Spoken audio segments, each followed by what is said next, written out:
जय हिंद साथियों, अब ब्राइट डिफेंस एकेडमी में आपका स्वागत है। दोस्तों, जैसे कि आप जानते हो कि हमने औसत वाला टॉपिक शुरू किया था, ठीक है। तो औसत में हमने एक क्लास कर लिया दोस्तों, आज दूसरी क्लास करते हैं और इसमें हम अच्छे क्वेश्चन की शुरुआत करते हैं जो आपको एग्जाम में पूछे जाते हैं, ठीक है। तो सबसे पहले देखिए, आपको कुछ नेचुरल नंबर मतलब कि प्राकृतिक संख्या है, ठीक है। सेकंड, आपके पास सम संख्याएं होती हैं, ठीक है, और विषम संख्याएं होती हैं। इनसे संबंधित आपके पास क्वेश्चन पूछा जाता है। क्वेश्चन किस प्रकार से आएगा, मान के चलिए क्या कहेगा। पहला क्वेश्चन देखिए, आप कहते हैं कि क्रमागत, या फिर इसकी जगह पे लगातार भी दे सकते हैं आपको, ठीक है। लगातार 5 सम संख्याओं का औसत, सम संख्याओं का औसत 20 है, ठीक है। तो बड़ी संख्या बतानी है आपको और छोटी संख्या बतानी है, ठीक है जी। ऐसा क्वेश्चन आपके पास आ सकता है। तो जब ऐसा क्वेश्चन आपके पास आए, देखिए वैसे तो आपके पास फॉर्मूला होता है, सम और विषम के लिए आपके पास एक ही फॉर्मूला होता है। उसमें क्या होता है, आपके पास औसत, एवरेज, प्लस n-1। n-1 का मतलब यह है कि जितनी भी संख्याएं होंगी, जैसे यहां पर 5 संख्याएं दी तो यहां पर आप 5 लिखोगे। औसत जैसे उसने यहां पर 20 दिया तो आप 20 लिखोगे। अगर बीच में दोस्तों यहां पर प्लस लगा तो आपकी ये आएगी बड़ी संख्या, ठीक है। और अगर यहां पर माइनस लगा हो, एवरेज माइनस n-1, तो आएगी आपकी छोटी संख्या, ठीक है। अब यहां पर देखिए दोनों ही पूछे हैं तो आप दोनों में फॉर्मूले लगाओगे। 5 संख्याएं तो n की जगह पे 5 रखोगे और एवरेज की जगह पे 20, तो आप रखोगे 20 प्लस 5 माइनस 1, तो 20 प्लस यहां पर 4 हो जाएगा तो यह आएगा 24। तो 24 तो दोस्तों आपकी क्या हो जाएगी, बड़ी संख्या। और अगर छोटी संख्या पूछे तो क्या करोगे, माइनस लगा दोगे, ठीक है। सेम हो जाएगा 20 माइनस 4, तो ये आ जाएगा आपका 16, ठीक है। 16 आपकी छोटी संख्या और 24 आपकी बड़ी संख्या हो जाएगी। ये कंडीशन क्या रहेगी, जब आपको यहां पर सम संख्याएं और विषम संख्याएं दे, ठीक है। ऐसा ही क्वेश्चन मान के चलिए आपको अब विषम क्वेश्चन में दे देता है वो, ठीक है। कहता है कि लगातार 7 संख्याएं लगा लो आप, 7 विषम संख्याओं को औसत, ठीक है। और यहां पर लगा लीजिए जैसे 21। क्या क्वेश्चन बनता है कि लगातार 7 विषम संख्याओं का औसत 21 है, तो आप बड़ी संख्या बताएं और छोटी संख्या बताएं। तो आप इसमें क्या करोगे, सेम फॉर्मूला बन जाता है दोस्तों आपका, क्योंकि ये सम और विषम दोनों के लिए चलेगा। तो आप लिखोगे एवरेज, एवरेज इसमें आएगी 21 प्लस n-1, मतलब कि 7 माइनस 1, तो ये बनेगा 6। 21 और 6 ये आ जाएगा आपका 27, ठीक है। और अगर आपको छोटी संख्या पूछे तो आप प्लस की जगह माइनस लगाओगे, ठीक है। 7 माइनस 1, फिर वही आ जाएगा आपके पास यहाँ पर 6। तो 21 में से जब आप 6 माइनस करोगे दोस्तों आपके पास आ जाएगा 15, ठीक है। तो आपकी छोटी संख्या हो जाएगी 15 और बड़ी संख्या हो जाएगी 21। ये कंडीशन कब चलेगी दोस्तों, जब आपकी सम और विषम संख्याएं दे, ठीक है। अगर आपको दे वो प्राकृतिक संख्या है, ठीक है, नेचुरल नंबर दे आपको, तो तब क्या करोगे, तब आपके पास चेंज हो जाता है फॉर्मूला थोड़ा। इसमें क्या आता है, एवरेज प्लस n-1, यहां तक तो सेम रहेगा, नीचे डिवाइड बाय 2 कर देना आपको। अगर प्लस लगा है तो आपकी बड़ी संख्या आ जाएगी, और अगर यहां पर माइनस लग जाए और सेम ये आ जाए आगे, तो ये आपकी छोटी संख्या आ जाएगी, ठीक है। इसी प्रकार से होता है ये क्वेश्चन, कोई ज्यादा डिफिकल्ट नहीं होगा। मान के चलिए कि यही बोल दे आपको कि क्रमागत 7 प्राकृतिक संख्याओं का औसत, ठीक है, प्राकृतिक संख्याओं का औसत 21 है, तो बड़ी संख्या और छोटी संख्या ज्ञात कीजिए। ऐसे ही क्वेश्चन दे दिया तो आप क्या करोगे, अब की बार आप उस फॉर्मूले का यूज नहीं करते, इसका करेंगे। ये क्या आएगा आपके पास, जैसे एवरेज यहां पर लिखा तो 21 प्लस n-1 देखोगे, n यहां पर 7 आएगा, 7 माइनस 1 और नीचे 2, ठीक है। 7 में से 1 गया 6, तो आप देखोगे 6/2 आधा करोगे तो आ जाएगा 3, ठीक है। तो इसकी जगह पे आप 3 लिख सकते हो, तो क्या बनेगा दोस्तों, ये 21 प्लस और यहां पर आ जाएगा 3, तो 21 और 3 हमारे पास हो जाएगा 24।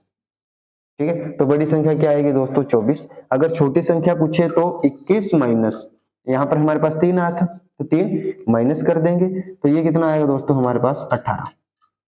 ठीक है। तो हमारी छोटी संख्या होगी 18 और बड़ी संख्या हो जाएगी हमारी 24। कहने का मतलब ये कि अगर वो प्राकृतिक संख्या दे, सम संख्या दे और विषम संख्या दे, उनका औसत दे, बड़ी संख्या पूछे चाहे छोटी संख्या पूछे, तो आप इस प्रकार से ये फॉर्मूला लगा के निकाल सकते हो।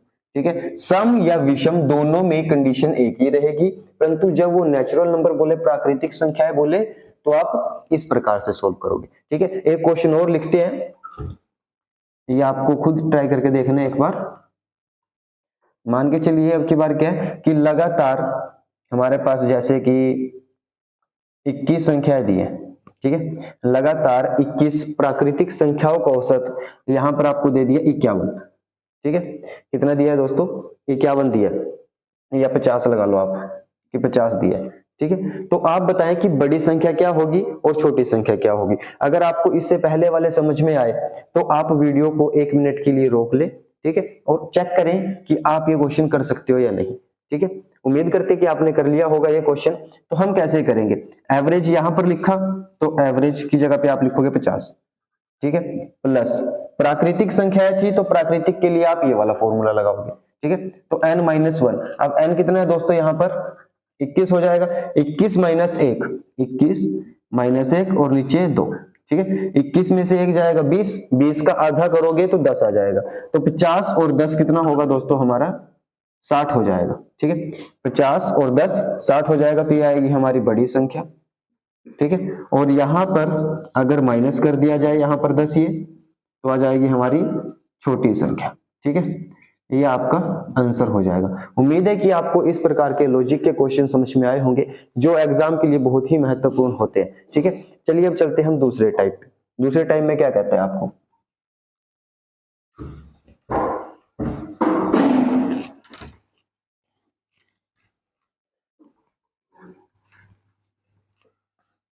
दूसरा टाइप दोस्तों आपका कुछ इस प्रकार से बनता है कि मान के चलिए उसने 3 संख्याएं दी आपको। ठीक है। क्वेश्चन क्या बनेगा, कहता है कि 3 संख्याओं का औसत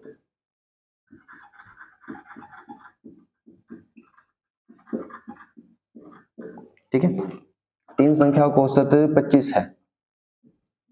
ठीक है। पहली दो का औसत, ठीक है, ये लगा लो आप 20 और अंतिम दो का औसत 40 है। ठीक है। तो दूसरी संख्या ज्ञात करें कि क्या होगी। ठीक है। जब इस प्रकार का क्वेश्चन आए तो आप क्या करोगे, देखिए ध्यान से समझिए इस बात को। उसने 3 संख्याएं दी आपको, 3 में से पहली 2 का औसत दिया है 20, फिर अंतिम 2 का औसत दिया है 40। आपको दूसरी संख्या पूछी है। मतलब कहने का ये होगा आपके पास, हम मान लेते हैं कि हमारी 3 संख्याएं जो वो ए बी सी है कुछ। ठीक है। हमारी 3 संख्याएं क्या होंगी दोस्तों, ए बी और सी होंगी। ठीक है। अब उसने कहा कि 3 संख्याओं का औसत 25 है। जब 3 का औसत 25 होगा, 3 का औसत 25 होगा, तो हम माने कि प्रत्येक संख्या हमारी 25-25 होगी। जब प्रत्येक संख्या 25-25 होगी तो हमारा टोटल कितना बन जाएगा 75। ठीक है। मतलब कहने का ये कि जब आप ए बी और सी को जोड़ोगे तो आपके पास टोटल कितना आना चाहिए, 75 आना चाहिए। ठीक है। तो उसके बाद दूसरी बात क्या कही, जब पहली 2 का औसत चेक किया तो 20 आएगा। पहली 2 का औसत, पहली ये 2 थी ए और बी, इनका औसत दोस्तों आया 20 और ये 2 संख्या थी, तो अगर मैं इनको जोड़ के देखना चाहूं तो इनका योग आएगा 40। ठीक है। 2 का औसत 20 था तो टोटल कितना आएगा 40। उसके बाद अंतिम दो ये वाली होंगी, तो इनका औसत दोस्तों आया 40 ही है। ठीक है। अगर औसत 40 है 2 का तो इनका टोटल हो जाएगा 80। ठीक है। 40 दूनी 80 हो जाएगा। अब आप देखिए टोटल कि जब हम इनको जोड़ते हैं 80 तो यहां से मिला आपको और 40 यहां से। ठीक है। तो आपने देखा 80 प्लस 40 ये आएगा हमारा 120। ठीक है। हमारे पास तो 120 आया, परंतु आप एक बात देखें कि जब आपने ए बी और सी को जोड़ के देखा स्टार्टिंग में तो हमारे पास कितना आया था 75। मतलब रियलिटी में आपके पास 75 आना चाहिए था, परंतु जो ये बी था दोस्तों ये 2 बार काउंट हुआ, ये ए के साथ भी काउंट हुआ और सी के साथ भी काउंट हुआ। इसी वजह से जो एक्स्ट्रा आया हमारे पास वो इसकी वजह से आया। ठीक है, तो आप देखिए कि हमारे पास कितना ज्यादा बनता है। तो आप 120 में से 75 को माइनस कर दीजिए, 120 माइनस 75। ठीक है, तो हमारे पास आ जाएगा 45। 45 आपका आंसर आ जाएगा कि जो हमारा बी है ना उसकी वैल्यू कितनी आएगी, 45 आ जाएगी। ये तो समझने का लॉजिक है। आप करोगे कैसे, आप लिखोगे 3 का औसत 25 है तो टोटल 75 हो जाएगा। फिर पहले 2 का औसत 20 था तो पहले 2 का 40 हो जाएगा टोटल। अंतिम 2 का 40 था तो ये 80 हो जाएगा। आप इन दोनों को जोड़ लीजिए 120 और उसमें से इसको माइनस कर दीजिए सीधा। ठीक है, तो आपका आंसर क्या आ जाएगा, 45 आ जाएगा। आप ऐसे कर लीजिए इसको। ठीक है, परंतु अगर आपको समझना है तो ये वाली चीज आपको देखनी पड़ेगी कि हमारे पास ये 45 क्यों आया, क्योंकि बी को 2 बार काउंट किया था। ऐसे ही आपके पास 3 की जगह पे 5 संख्याएं आ सकती हैं। ठीक है, कितनी भी संख्याएं आ सकती है, कहने का मतलब ये है। अगर इसी क्वेश्चन में वो और संख्याएं डालना चाहे तो क्या कर सकता है क्वेश्चन,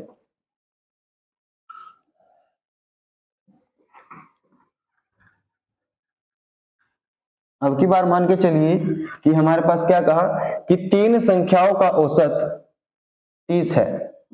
ठीक है, 3 संख्याओं का औसत 30 है। पहली 2 संख्याओं का औसत 25 है, पहली 2 संख्याओं का औसत 25 है। ठीक है, और अंतिम 2 का औसत 40 है। ठीक है, तो आप बताओ कि दूसरी संख्या क्या होगी। अब आपको क्या कहा मैंने कि 3 संख्याओं का औसत 30, तो 3 संख्याओं का औसत कितना है दोस्तों 30, तो यह आ जाएगा टोटल हमारे पास 90।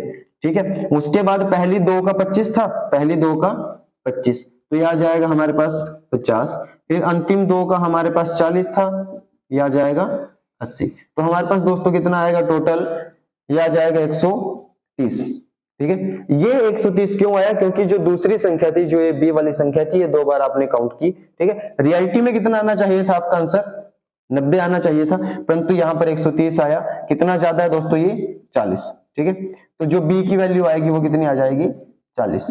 तो उसने यही पूछा था आपको कि दूसरी संख्या क्या होगी, तो दूसरी संख्या आपकी क्या आ जाएगी दोस्तों, 40। ठीक है, अगर इस प्रकार का क्वेश्चन आएगा तो आप इस प्रकार से कर सकते हो। आपको ज्यादा टेंशन लेनी इस क्वेश्चन में, नॉर्मल सा क्वेश्चन होता है तो और आता पक्का है ये क्वेश्चन। ठीक है, तो आप इस प्रकार से कर लोगे। इसके बाद दोस्तों आगे दूसरे टाइप पे चलते हैं। और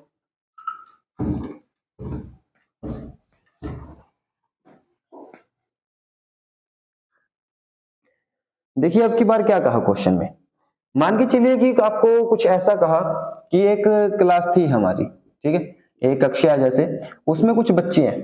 ठीक है, एक कक्षा में 10 छात्रों का औसत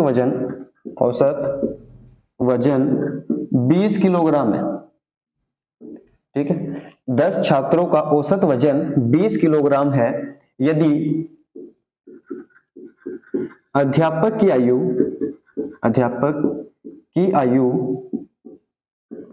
शामिल कर दी जाए, ठीक है, शामिल कर दी जाए तो औसत 2 वर्ष, अच्छा ठीक है वजन है ना, तो औसत 2 किलोग्राम बढ़ जाता है। ठीक है, तो आपको बताना है कि जो अध्यापक है, अध्यापक की आयु कितनी होगी। ठीक है, तो इसको करने के दोस्तों 2 तरीके हैं हमारे पास। ठीक है, दोनों ही आसान है, जो भी आपको सही लगे आप उससे कीजिएगा। अब कैसे करोगे आप इस क्वेश्चन को, मान के चलिए कि उसने क्या दिया कि एक क्लास थी हमारी जिसमें 10 छात्र थे। ठीक है, और उनका औसत वजन कितना था, 20 किलोग्राम। ठीक है, औसत वजन कितना था दोस्तों, 20 किलोग्राम था। तो आप इसको कर सकते हो कि 10 छात्र थे गुणा औसत। ठीक है, तो उनका टोटल वजन अगर आप उन 10 छात्रों को चेक करो कितना वजन है उनका, तो उनका आएगा 200 किलोग्राम। कितना आएगा दोस्तों उनका, 200 किलोग्राम के होंगे वो। फिर कहते हैं कि अध्यापक की आयु भी शामिल कर दी जाए।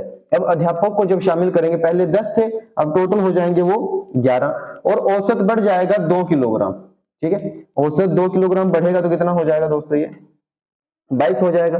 तो जब आप इसको चेक करोगे तो ये हो जाएगा हमारे पास 242 किलोग्राम, ठीक है। कितना हो जाएगा, 242 किलोग्राम। अब आप ये देखिए कि पहले 200 था, अब 242, तो यहां पर जो ये 42 किलोग्राम एक्स्ट्रा आया, ये किसकी वजह से आया, तो ये आएगा आपके अध्यापक की वजह से, ठीक है। तो अध्यापक की आयु कितनी हो जाएगी दोस्तों, 42 किलोग्राम हो जाएगी। कितनी हो जाएगी, 42 किलोग्राम अध्यापक की आयु होगी। कैसे किया हमने, 10 छात्र थे, औसत 20 था, तो 200 किलोग्राम के टोटल होंगे।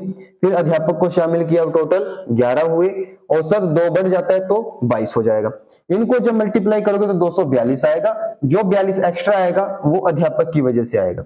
एक तो तरीका ये है दोस्तों। दूसरा क्या है, आप ये देखिए, इसमें हमारे पास मान के चलिए कि 10 था, ठीक है। जब हमारे पास 10 बच्चे थे तो औसत हमारा 20 था।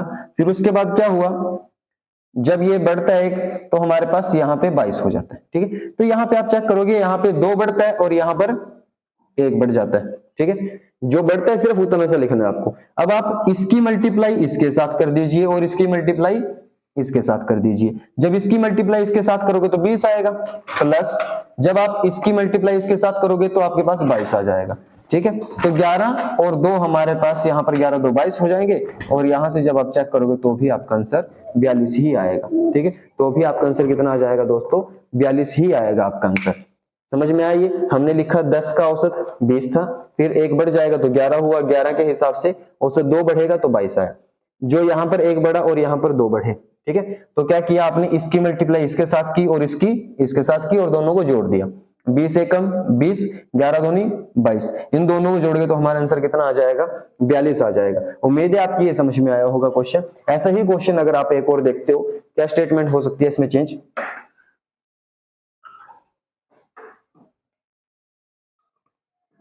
मान के चलिए कि अब की बार यहां पर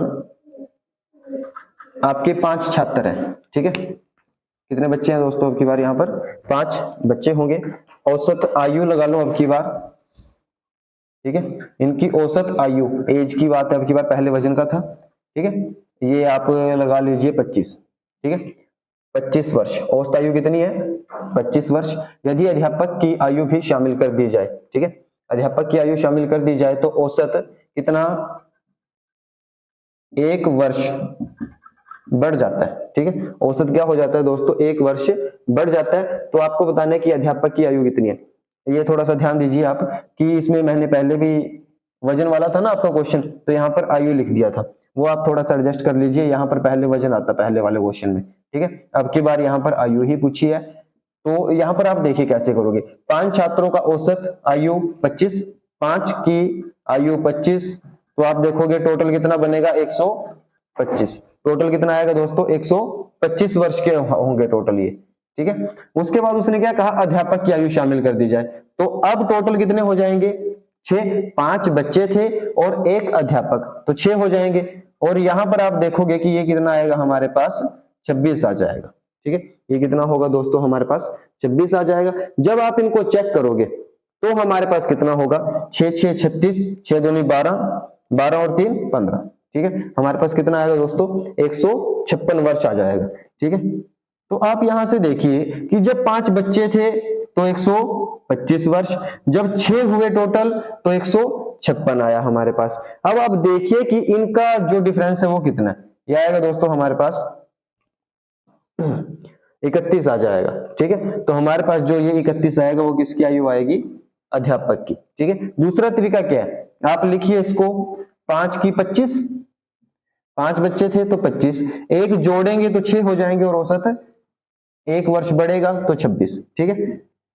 यहां पर 1 बढ़ जाएगा और यहां पर भी 1 बढ़ेगा। अब क्या करोगे, इसकी मल्टीप्लाई इसके साथ और इसकी मल्टीप्लाई इसके साथ, तो 25 एकम 25 और 6 एकम 6, 25 और 6 31, तो ये कितना आ जाएगा दोस्तों हमारा आंसर, 31 वर्ष। तो अध्यापक की आयु कितनी हो जाएगी, 31 वर्ष की हो जाएगी, ठीक है। उम्मीद करते हैं कि आपको इस प्रकार के क्वेश्चन समझ में आए होंगे।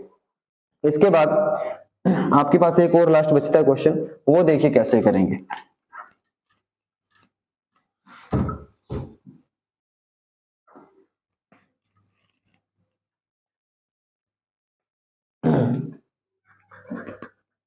ये कहा जाता है कि x संख्याओं का औसत, x संख्याओं का औसत 15 वर्ष है। ठीक है, यदि प्रत्येक संख्या में 3 जोड़ दिया जाए, यदि प्रत्येक संख्या में 3 जोड़ दिया जाए तो औसत कितना होगा। ठीक है, देखिए दोस्तों, अगर ऐसा क्वेश्चन आपके पास है और बहुत ही आसान क्वेश्चन होता है, ठीक है, कैसे करोगे ऐसे क्वेश्चनों को। उसने कहा x संख्याएं थी, औसत कितना था 15। ठीक है, अब x संख्या x हो, y हो, z कुछ भी हो सकता है, 10 20 15 कुछ भी संख्याएं हो सकती है, मैटर करता है कि आपका औसत ये है। ठीक है, अब जितनी संख्याएं होंगी, आपने कहा औसत उनका 15 वर्ष का, तो हम मानेंगे कि प्रत्येक संख्या 15 वर्ष होगी। जैसे मान के चलो, अगर मैं बोल दूं 3 संख्याओं का औसत 15 है, तो आप क्या कहोगे, पहली संख्या भी 15 मानोगे, दूसरी संख्या भी 15 मानोगे और तीसरी संख्या भी 15 मानोगे। ठीक है, तो जब आप ये मानोगे दोस्तों यहां पर, तो उसके बाद क्या कहा इसने, प्रत्येक संख्या में 3 जोड़ना है। ठीक है, प्रत्येक संख्या में 3 जोड़ोगे तो ये संख्या 18 हो जाएगी, ये संख्या 18 हो जाएगी और ये वाले भी 18। और जब सभी संख्याएं बराबर हो जाए तो बराबर को ही हम क्या बोलते हैं, औसत। ठीक है, तो आपका नया औसत क्या होगा, 18 हो जाएगा। नया औसत कितना हो जाएगा, 18 हो जाएगा दोस्तों।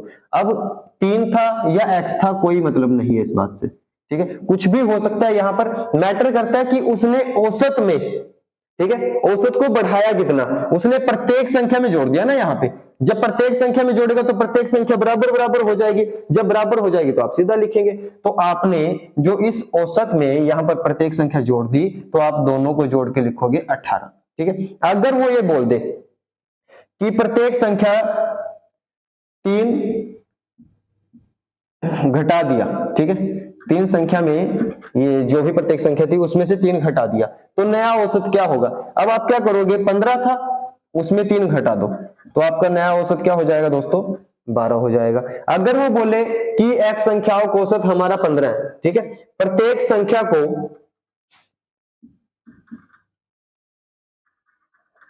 2 के साथ गुणा किया, ठीक है, 2 के साथ गुणा किया, तो नया औसत क्या होगा। अब भी आपको कोई ज्यादा टेंशन नहीं लेनी, जो औसत था जैसे 15 था, अब उसने कहा 2 के साथ गुणा किया, तो आप 2 के साथ गुणा कर दीजिए, 15 दूनी 30 हो जाएगा हमारा। ठीक है, तो अब प्रत्येक संख्या के हिसाब से औसत कितना बनेगा हमारा, 30 हो जाएगा। ठीक है, कहने का मतलब ये कि जो भी वो यहां पर दे औसत, उसके बाद जो उसमें जोड़े, जो उसमें घटाए, जिसके साथ वो गुणा करे। ठीक है, आप वो कीजिए औसत को, सीधा आपका आंसर यहां पर आ जाएगा। उम्मीद है कि आपको ये वाले क्वेश्चन समझ में आए होंगे। ठीक है, इसके साथ आप अच्छे से तैयारी कीजिए। इसकी एक जो पहली वीडियो आई है उसमें आपका बेस बना है, ठीक है, तो आप वो चीज कीजिए। इन दोनों वीडियो को करने के बाद आपके क्वेश्चन जो होंगे बाहर नहीं जाएंगे दोस्तों। ठीक है, उम्मीद है कि आपको बहुत अच्छे समझ में आए होंगे। मिलते हैं अगली वीडियो में, धन्यवाद।